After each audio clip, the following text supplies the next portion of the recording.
এই মাসে পাঠাই দেন 50 জন মাইয়া লাগবো মানে অসুবিধা ও ঘরে ঝাড়ু দিব অসুবিধা নাই বাড়ি বাঙালি কত পয়রাত পড়ে রয়েছে স্যালারি ভালো দিলে লোকের অভাব নাই।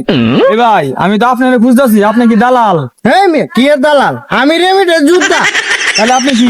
বিদেশ লোক আনা নেওয়া করি আর বাহাতের কেলে ভাই আমিও যাইতে চাই বিদেশ, আমার নেওয়ার ব্যবস্থা করে দেন। লোক তো আমার দ্বারা পর্যাপ্ত পরিমাণের কফিলরা ফোন দেয়। কফিলটা কেটা? কফিল হলো এই দেশের মানে যে মালিক। এখন তুমি কোন দেশে যাইবা? আমি যেমন সৌদি আরব। সৌদি আরব যাইবা? আচ্ছা এনে কথা আছে। তুমি কি ড্রামে যাইবা, ট্রেনে যাইবা না জাহাজে যাইবা? আমি এবার প্লেনে যাবো। প্লেনে যাইবা? টিয়া লাগবে 10 লাখ।